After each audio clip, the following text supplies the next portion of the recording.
Wanting to keep my podcast sponsorships and advertisements free, I stayed away from such options. Instead, earlier this year, an alternative appeared. With my fiancée, we have joined a rapidly growing marketing network for a company which develops technologies and healthcare products based on traditional Chinese medicine.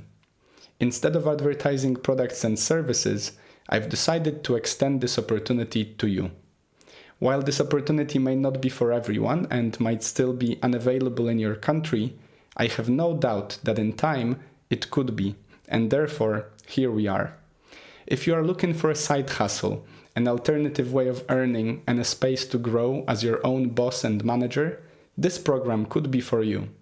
Commission-based and fully remote, I believe it to be an opportunity for those who feel like a 9-to-5 model takes away too much of their life and isn't exactly worth their time.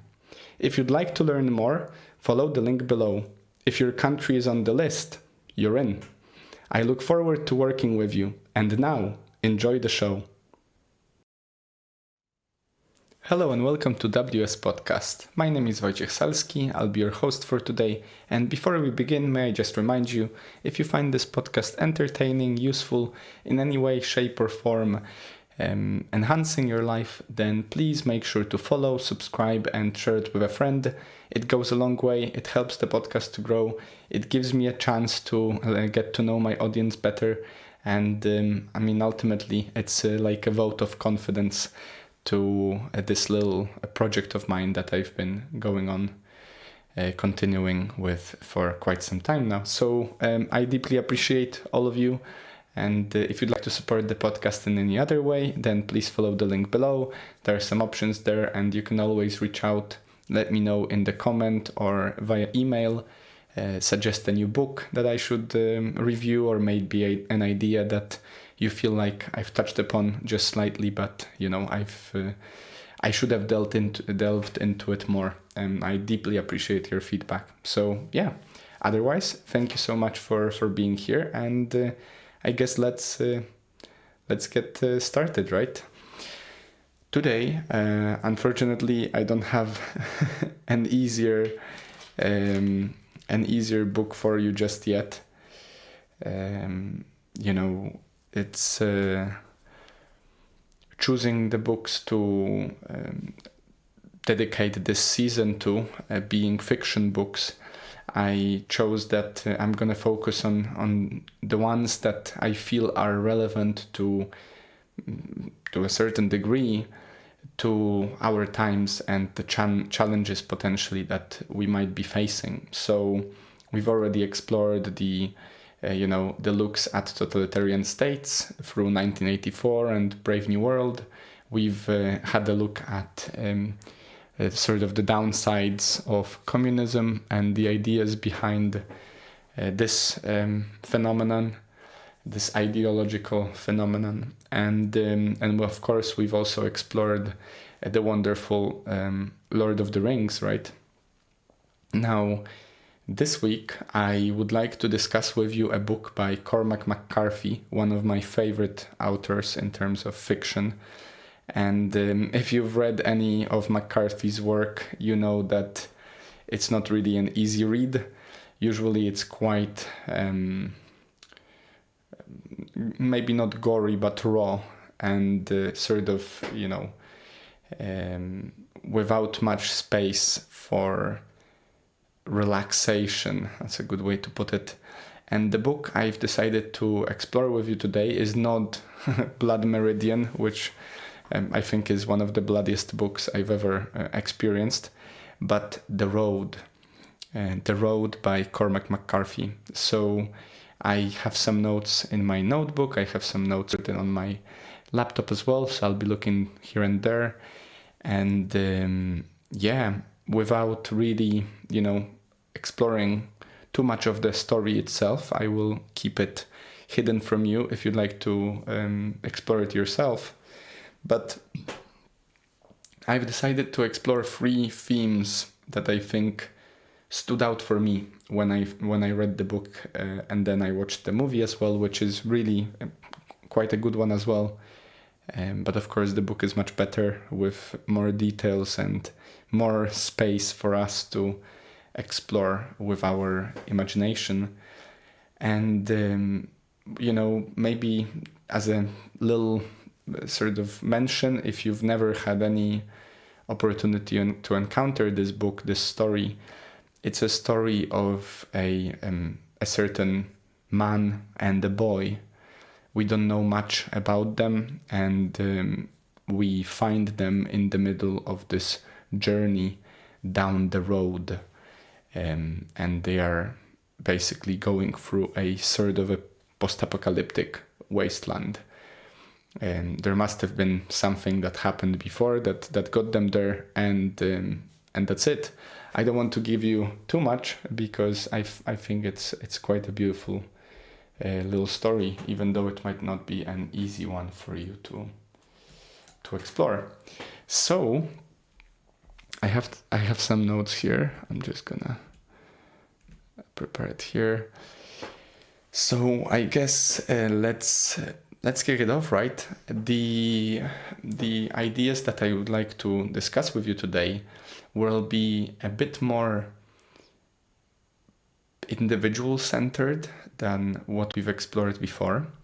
Many of the previous recent episodes were about societal norms or, big organizations, big moves, big waves of societal changes, whereas In the Road by Cormac McCarthy, we are faced with a look of the world, how it would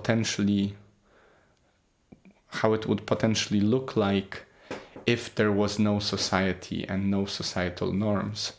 So a good maybe word to summarize it with is anarchy, of course. So we will explore the dangers of anarchy. Maybe I'll highlight some of my thoughts that came into my mind when I was reading the book and reflecting upon it. And also I wanted to highlight the power of trust and the fragility of it, and also the I think in our day and age somewhat undermined or maybe underappreciated ability to rely on oneself and the strengths of ourselves. So we'll maybe start with that. We'll go from the individual to the whole, and then we'll sort of tie it all together with exploration of trust as a basis of society or relationships in general. So in terms of self-reliance, the quote that I've written down is, "You have to carry the fire." It's an invitation, a certain challenge that at some point one of the characters is offered. I would say it's an encouraging one. It reminds me of the idea of Prometheus, bringing the fire to the people, or the invitation to stand up straight with your shoulders back, to face the challenges of life, as invited by Jordan Peterson, for example, in his 12 Rules for Life. So in terms of the topic itself, of course, in any post-apocalyptic stories, you are likely to find examples of situations where the character, the main character or side characters, are faced with the danger, and they basically have to fight for their survival. Sometimes have to fight another human being. Sometimes they have to fight a certain monster or a certain kind of, abstract monstrosity, such as extreme cold or, extreme some sort of extraterrestrial phenomena and so forth. So, or supernatural phenomena. Now, in this story, of course, it's very down to earth in many ways, and the challenges that the characters face are more down to earth as well. They are very easily imaginable, I think, for all of us. And from the very beginning in this wasteland, there is a constant, from the very beginning, throughout the whole of the adventure, there is a constant battle, both with oneself, with just being able to withstand the tests of these challenges, but also with other potential antagonists or, phenomena. So now, putting the story aside, I recently discussed this topic with a friend, and as much as I appreciate that for some people this might be contentious, and I'm just here to share with you my thoughts, and for you basically, I'm hoping that this will invite within you a certain degree of reflection, and that's all I can really offer. We've been discussing this idea, whether or not, this idea of being able to cause harm, of being a dangerous individual. And I don't mean in a sense of actively pursuing to be a dangerous individual by actually putting people in danger. Rather, for example, the whole philosophy of martial arts. I've been discussing with my friend who have never really gotten the martial arts bug. He always, even when he attended some of my trainings back in uni related to kickboxing, he was always very, very much so, reluctant to fight. And of course, over time, I've grown maybe more accustomed to such activities, and I believe in many ways I've grown in confidence because of them. And I think many people that do start to practice martial arts will tell you that there is a certain degree of peace that comes with the territory, so to speak. This is not to say that I pursue in any way to have any conflicts outside of those during the training, which are artificial, because I'm actually training with my friends and we're all having fun.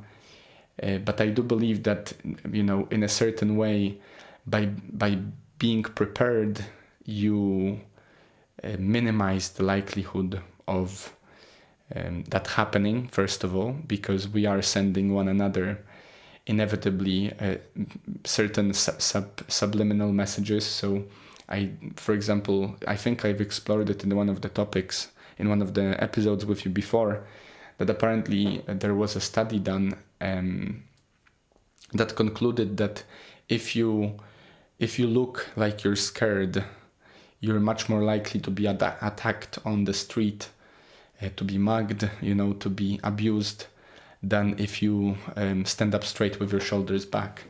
Which makes sense, right? It's a very similar situation. Like maybe you've had an experience like that with a dog. Dogs can smell fear. I think humans essentially can do so as well, and especially predatory, sort of characters.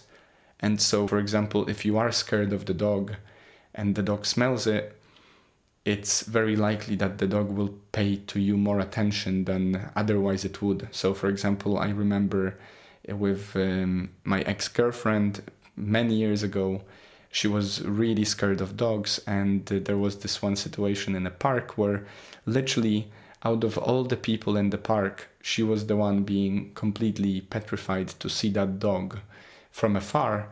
And for whatever reason, that dog decided to come and say hello to her, which, I don't know, maybe the dog thought that if she's afraid and he comes, says hi, that's gonna sort out the problem. She's gonna see that he's okay and all.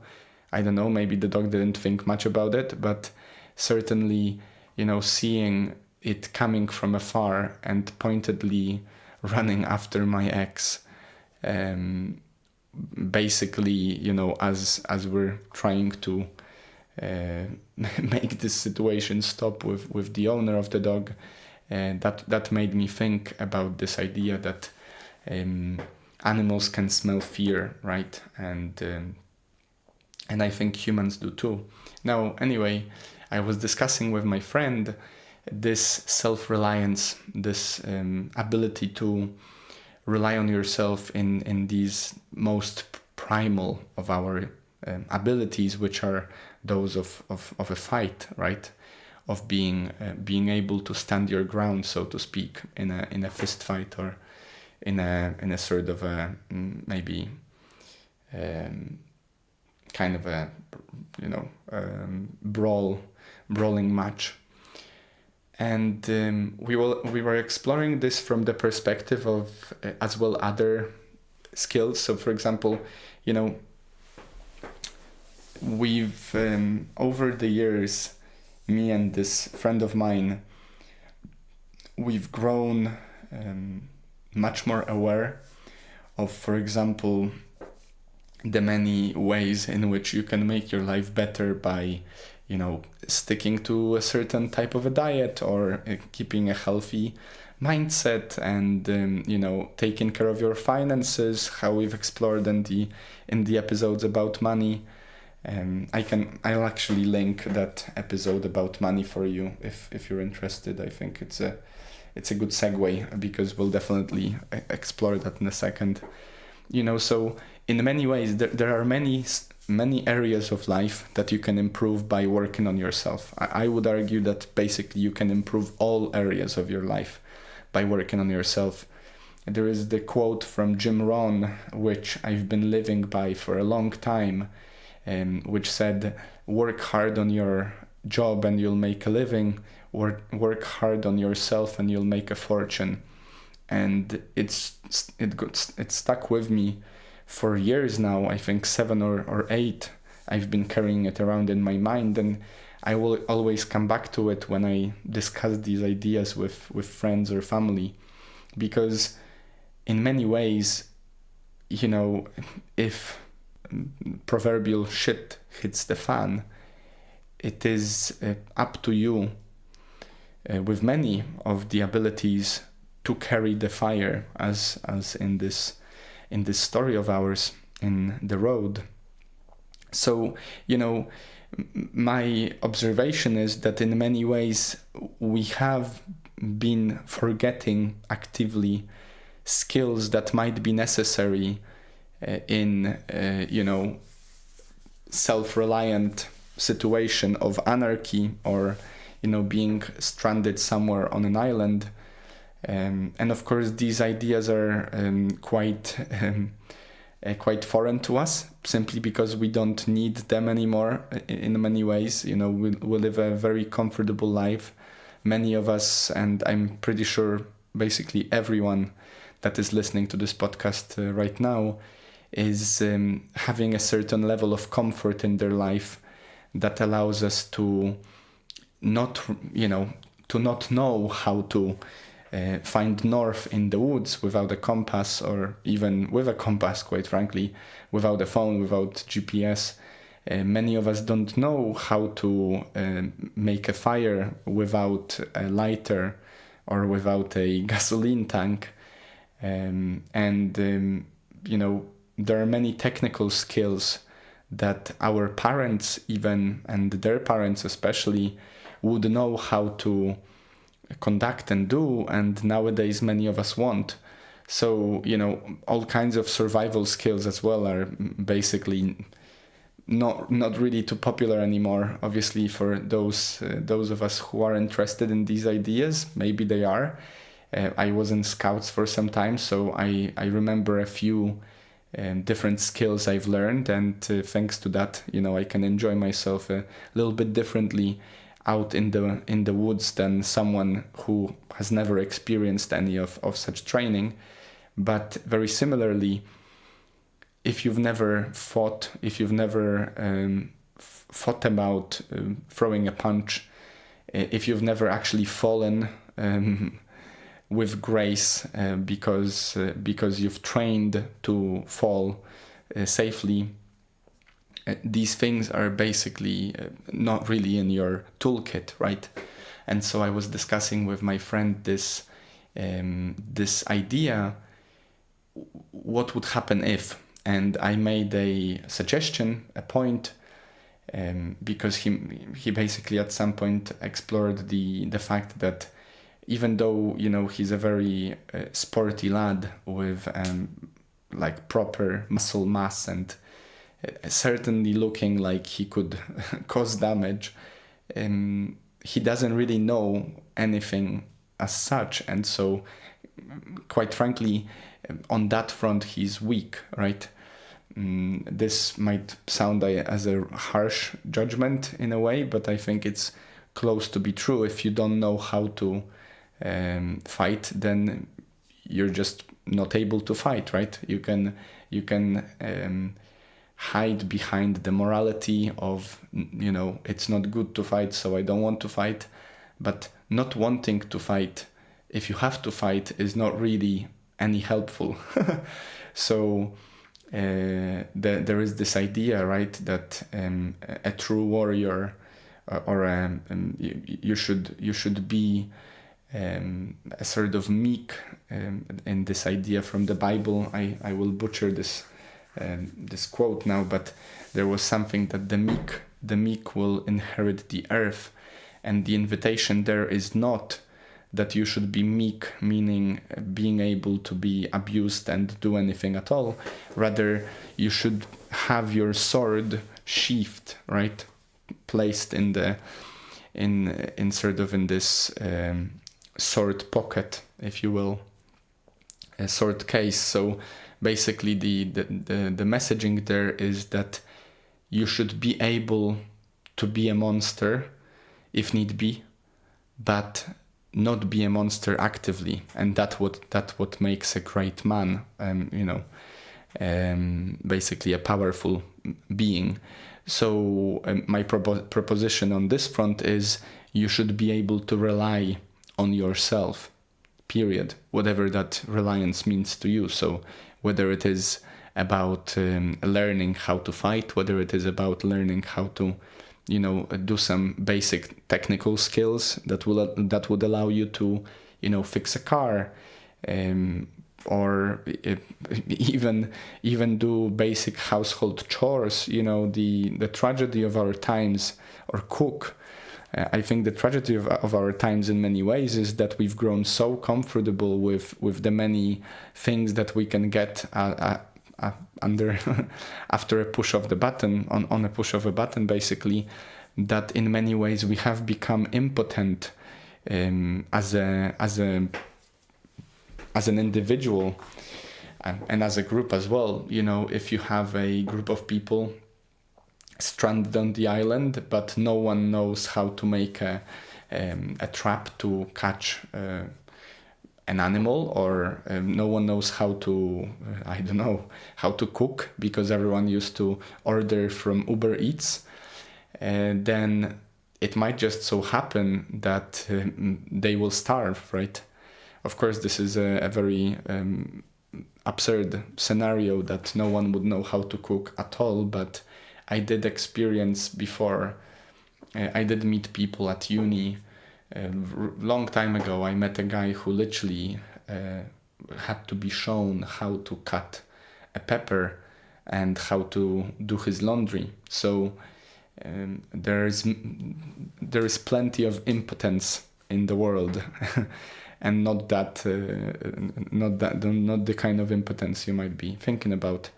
So, taking this a step further, there is this idea which I've been toying with as well as a thing to think about. An armed society is a polite society. So this is this idea from libertarianism in United States, for example, that you're and I think you can see it very clearly online. It's very unlikely that someone would be able to be, or would be courageous enough or would be stupid enough to be as rude offline, face to face to another, as they are online. Unfortunately, on social media, we can hide behind the screen, and also we can hide behind being anonymous in many ways. And so this ability, this barrier of being anonymous to one another or being behind the screen allows us in a way to act on our bad emotions, bad instincts much more freely. If you offend someone face to face, that offense might get you a very quick shot to the face in terms of a punch, right? It's unlikely that you will be courageous or foolish enough to say to someone's face the rude words that you might be typing out on your keyboard and sending via anonymous troll account, which I think is a good indicator of also this impotence of sort, because I've not met many people that do martial arts that are rude and act offensively. I did meet, and I still every now and then do meet people that are obviously very, very rude in many ways, and they are very quick to offend you and try to instigate a fight. But I'm quite sure about many of these encounters that the fight wouldn't take them far. So it's this weird conundrum that because of the comfort of our world, of the world as we've created it, we have been basically stripping ourselves naked from the many skills and knowledge that might be necessary for us. And knowledge is a big part here as well, just as a final point maybe. If you think about it, how much of the things that you do in the day on the daily basis you rely your technology on. My parents used to drive us to the seaside, and my father had to remember the way or use a paper map. Now, when was the last time you tried to get somewhere without a GPS? All these resources, all these technologies are with us, and so we consider them to be an obvious thing. But for example, if there was an outage of energy, as visible in many post-apocalyptic sort of scenarios and movies, or what happened in Spain recently, if there is an outage of energy, or if there is a certain event that a black swan of the event that causes us to not be able to connect to the internet, then you might find yourself stranded. Like, you might not even know how to get home, and that is a troubling thought, I would say. It certainly seems to me that in the least you should be able to find your way home around your city, around your area, and in the least you should be able to take care of yourself, basically. So these are some ideas for you, inspired by, of course, the challenges that being out in the desolate world of post-apocalyptic space the characters have encountered. Now, of course, it is safe to say, I hope, that we are far from any sort of extreme anarchy. And on that regard, I'm truly a believer and an optimist, and a believer that humanity manages to sort out its flaws before it self-destructs. But the anarchy portrayed in the story pointed me in these few directions. One of them being the division of society into the minimum, the smallest societal units. So of course, think about it. The moment there was a crisis, if there was a crisis, touch wood, it is very likely that you would render majority of your relationships irrelevant. You would probably stay with your spouse or your immediate family. You might have a few friends that are close friends for you, that you feel like you can rely upon them because you have a certain level of trust with them.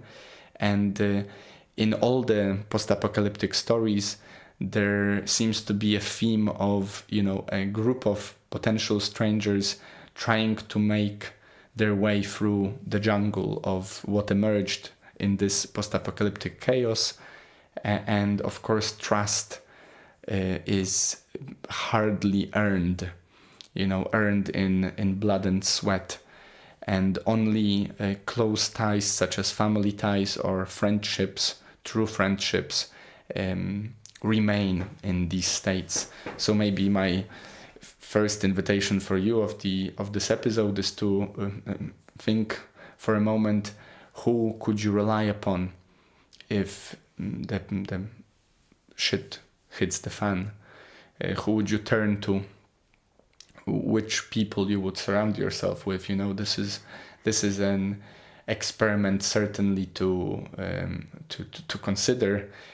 One interesting question that I've heard someone ask another was, if you were to get locked up in prison in in another country somewhere far away from home, who would you call? You have one phone call. Who would you call? And it's interesting to think about that, which of your friends or family members would you know that would be able to get you out of that situation, or that would not stand down before, or would not die trying to get you out. Now, the quote here is, "People were always getting ready for tomorrow. I didn't believe in that. Tomorrow wasn't getting ready for them." And of course, this quote places us right in the middle of societal collapse, right? The time horizon, time preference is what the character relates to. So if you remember from the Bitcoin Standard episode, I believe, or maybe from the episode Let's Talk About Money, time preference is basically our sort of subjective and in many ways subconscious preference on whether we should act now or later, or consume now or later. And one thing that emerges in Anarchy usually is this rendering of a high time preference, because if you know that tomorrow might never come, and if tomorrow therefore is discounted, you are more likely to act on your instincts or on your darkest instincts right now. In terms of finance, for example, in terms of saving/investing, low time preference suggests that you would be willing to put money aside, invest it, and therefore get benefits of it later on, delayed gratification. And then high time preference is, of course, I need to spend it now, I need to buy something now, and therefore, I discount the future. Instead, I will take advantage of the now. And in many ways, this is exactly what happens when there is an economic collapse in a country. That's why we've explored these ideas, and I promise I'll make another episode dedicated to Bitcoin. By now, I'm certain that I want to dedicate more of my thinking and working time to promoting Bitcoin to people as a way out. But it seems obvious to us by now, if you've listened to Let's Talk About Money episode and the Bitcoin Standard, that the advancement of basically the moving deterioration of your currency's value over time basically drives renders your time preference to be higher, which is a problem because you're not likely to save and invest if your time preference is high, right? So, in a country such as Venezuela during a financial collapse, people were losing so much money minute by minute that the moment they would get their pay, they would instantaneously spend it to buy whatever else, regardless that those things, eggs, pigs, whatever, milk, apples, those things were obviously with a best before date, but inflation was such hyperinflation was so rampant that people wanting to save at least some part of that earning of theirs, they would spend it on anything the moment it was there, simply just to be able to use some of its value, which is a tragic state. This is essentially a best way of keeping a society poor. If you're basically rendered their buying power non-existent. Now, in terms of the interesting thought that came into my mind when I was reading the book about The Road and thinking about anarchy, is this idea that we're very quick these days to distrust our institutions and to be politically polarized, to suggest that the way the world works is wrong, and the people in power are corrupt and evil and all that. And of course many of these things are probably true, but we should not discount the wonders the civilization that we live in has granted us. Just think about it for a moment, that how we take it for granted, of course, but like how crazy and amazing and unusual, really, if you think back to the history of humanity, how lucky we are to be as safe as we are, especially those of us who are listening to this podcast in the safety of our houses, likely in the safety of our community, in the safety of our country. We do have it the best people ever had in many ways, and I have no doubt that as years go by, unless we do make some critical blunders as a society, as humanity, we will have it better and better. And there is a saying that you only appreciate something after you've lost it. We don't really think that much about our health until health is no more. In a similar manner, I would say we don't really think much about the wonders of being able to safely go to work and safely go to the shop and safely lie down in the park and appreciate the breeze and go to a concert and not constantly be on the edge, because potentially we could be living in anarchy where every encounter with another human being is a fight or flight kind of a situation.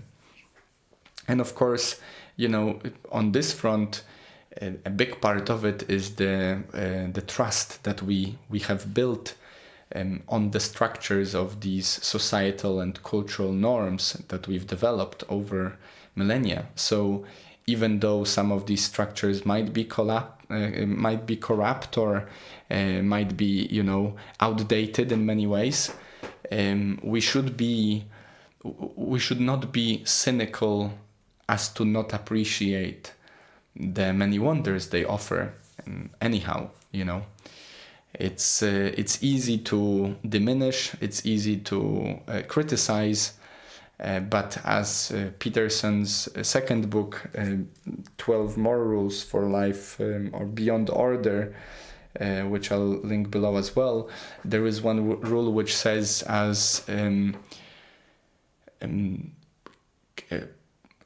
get your affairs in order, get your life in order before you criticize the world, or something like that, And the idea is, obviously, who are you to criticize how the society is run if you cannot get your room or get your proverbial shit together? So, or get your room in order. So, it's very much so the case that we should not be criticizing that much unless we are actively pursuing the ways to make it better. And I think still, criticism, especially if it's not constructive, especially if it's not offering any solutions, is rather unproductive. Instead, it's much better, I believe, to work on yourself, to improve your situation, to improve the situation of those around you. And over time, through that ripple effect, you can hopefully help the world, I think that's a much more noble and peaceful way than simply criticizing what is without offering any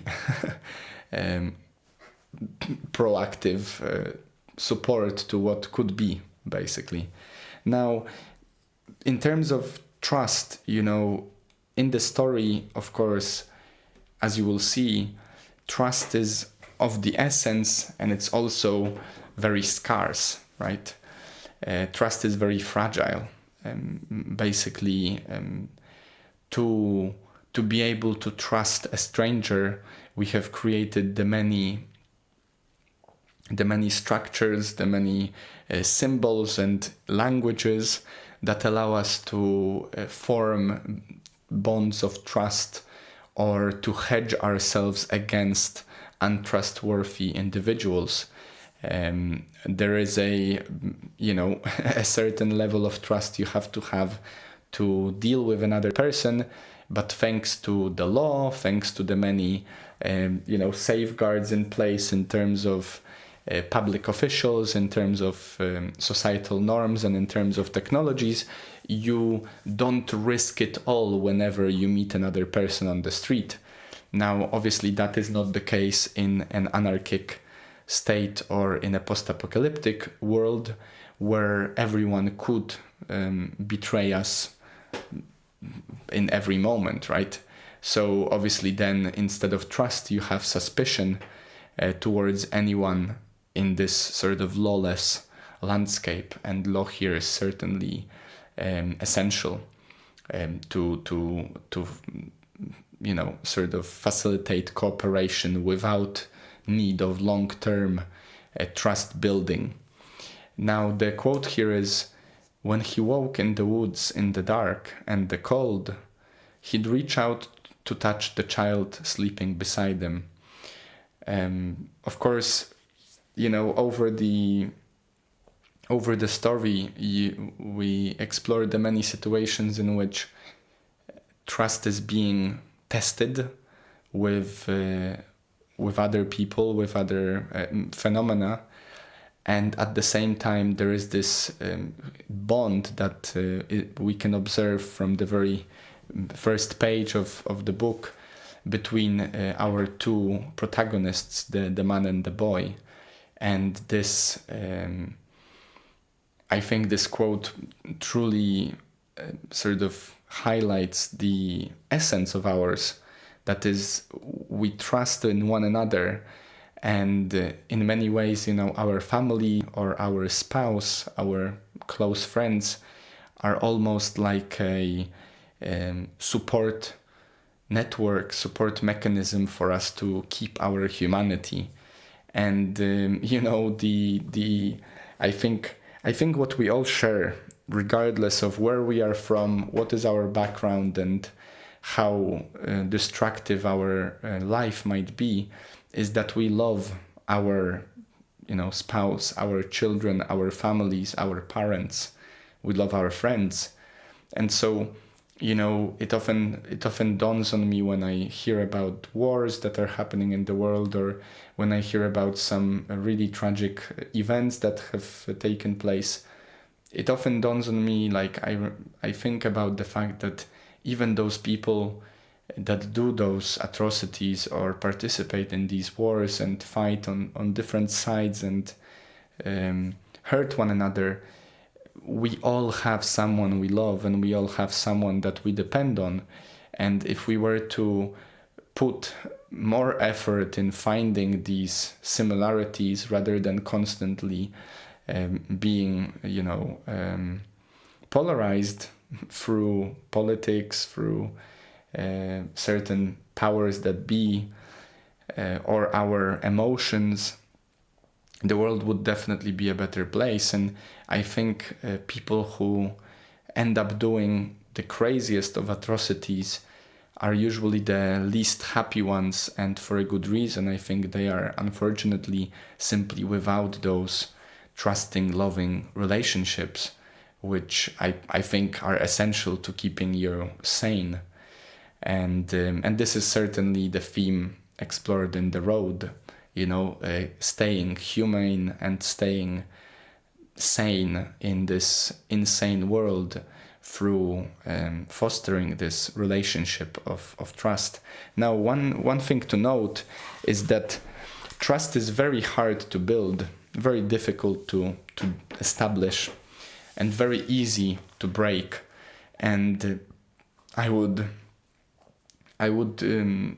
just leave you with this thought, this warning, maybe this word of caution, to avoid being the kind of person that people cannot rely upon, and to avoid any sort of situations where you cheat, steal, lie, basically break the trust in relationships, because first of all, it's basically a very efficient way of burning any bridges that you might have. But secondly, knowing that a lie doesn't go far, and knowing that over time, as Mark Twain said, someone who does not, he who always says the truth does not have to remember what he said. If you lie, over time you will entangle yourself in this web of lies, and one way or another it will come out, and you will lose trust with the relationships that you have. And this one of the scariest things, I think, and the biggest self-destruction we can cause ourselves, is to destroy the valuable relationships that we have, to basically isolate ourselves from the world by our own design. So I would definitely caution you to tell the truth, or at least don't lie, and to be the man or a woman of your word. I think that's a very honorable attitude. That's certainly what the characters, the main protagonist, is trying to emulate in our story. Now, finally, my fourth topic is actually not in any ways prepared from the book. It's just a reflection of what I thought as I prepared the episode for you. And it's it's a bit of an echo of what we've explored, just as we talked about Anarchy. Think for a moment just how much.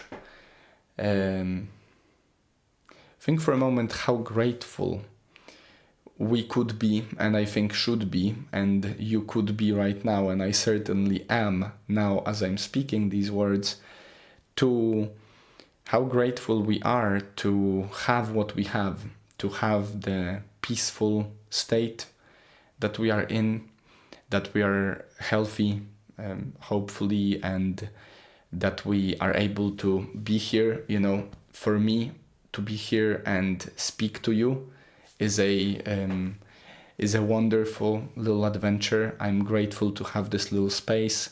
I'm grateful to have this means of, basically putting my thoughts out into the world for whatever reason, just out of fun, I guess. How grateful, we can be for our relationships, how grateful you can be for your family, for your friends, for the society you live in, with all its imperfections and problems and so forth. I think it's certainly, I feel it's certainly one of the biggest takeaways from reading a book such as The Road, that there is so much to be grateful for.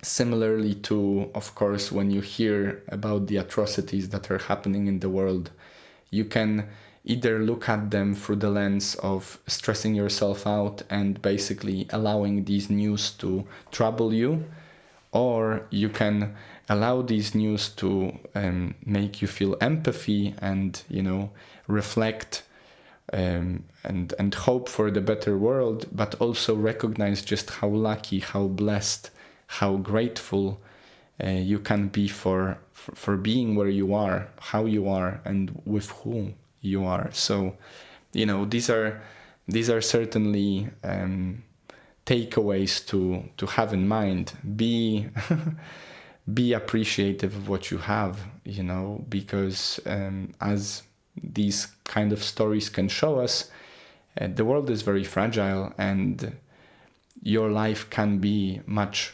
worse in many ways if it was a different story. So just wanted to share some gratitude with you and invite you to consider for yourself what are you grateful for, and just how wonderful your life is, really. Now, in terms of the invitation I have for you today, I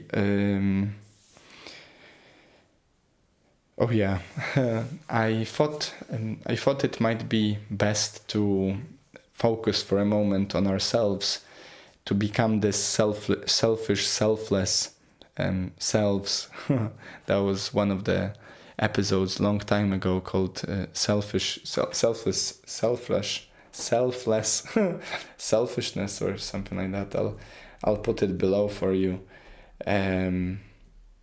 This idea that, help yourself so you can help others, basically.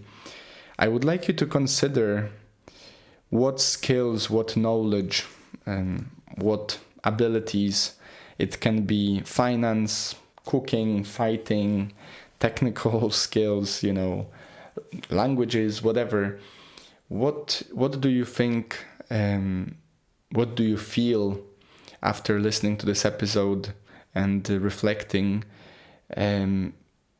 you could benefit from learning, Maybe you don't have a driver's license, and it might actually be beneficial for you and your family for you to have one.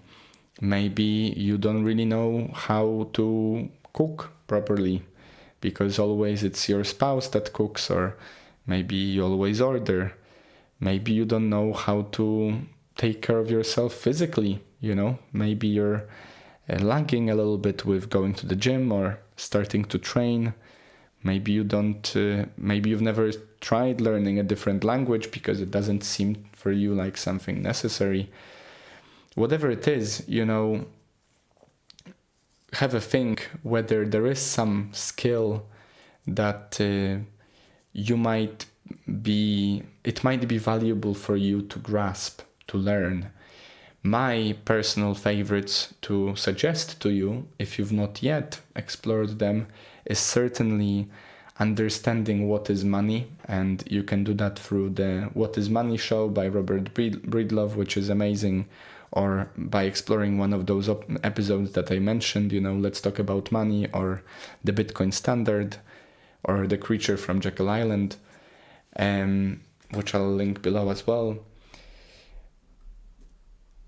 And another major topic that I do believe is actually very, very beneficial is that of martial arts. And, I wouldn't be myself if I didn't encourage you to try.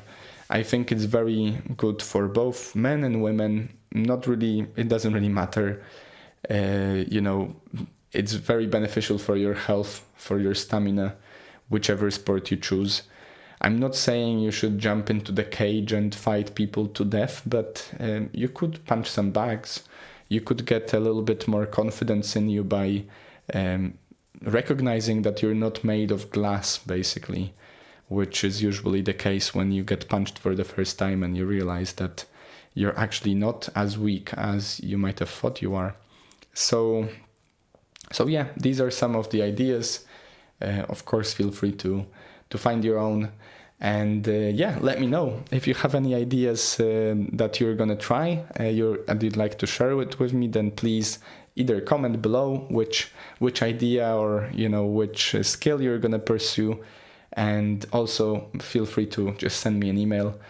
That is always wonderful as well, and a great surprise. It makes my day for sure. Other than that, I think that's about it. Thank you so much for being here. As per always, as per usual, have a wonderful, wonderful week. Stay happy, stay healthy, and I'll see you next time.